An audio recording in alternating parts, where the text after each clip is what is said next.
रंजीत, हाँ देखा ना अंजलि शादी को ले ली है। क्या बात कर रहा है यार? शूटिंग की फोटो अरे शूटिंग के फोटो ना भाई, ओकर शादी के फोटो है। यार। ओकर बाबूजी के फोन लगावा।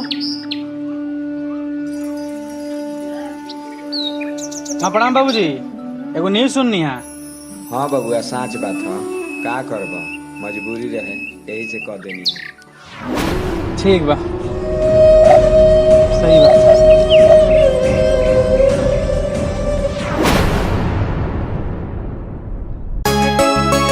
नदी के चाहत में समंदर को छोड़ बैठी, कितना अनमोल रिश्ता था हमारा, एक पल में तोड़ बैठी।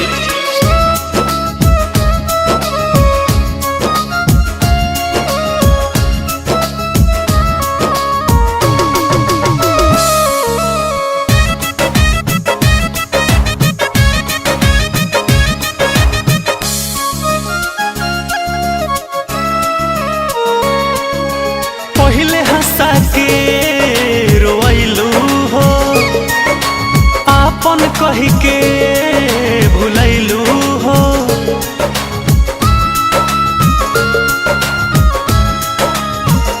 हाँ, पहले हंसा के रोइलू हो, आपन कह के भुलैलू हो। जब दिल से गईनी हार हो, ठुकरैलू हमर प्यार हो, तोर दिल नाता अरमान। काहे याद आवे दोसर के लेलू अपन मान, तो वो याद आवे जान।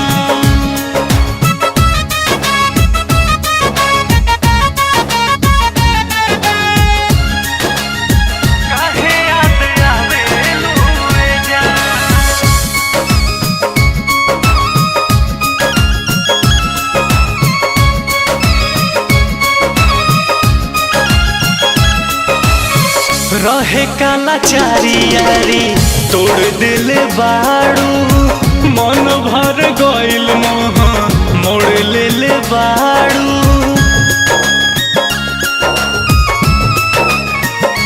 हाँ, रहे काला चारी यारी तोड़ दिले बाड़ू, मन भर गइल मोह मोड़ ले ले बाड़ू। बाबू रामोर हाल हो, रहबू ना खुशहाल हो, साचो बाड़ू पत्थर इंसान। काहे याद आवे दोसर के लेलू अपन मान, तो वो याद आवे जान।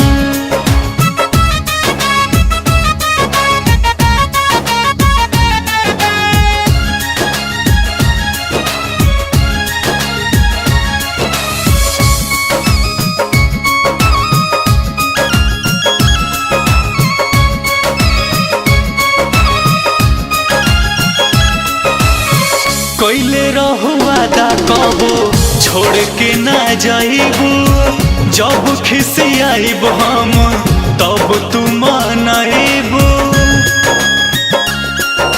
हाँ, कैले रहुआ दा कबो छोड़ के ना जाइबू, जब खिसियाई है रंजित तब तू मनाइबू।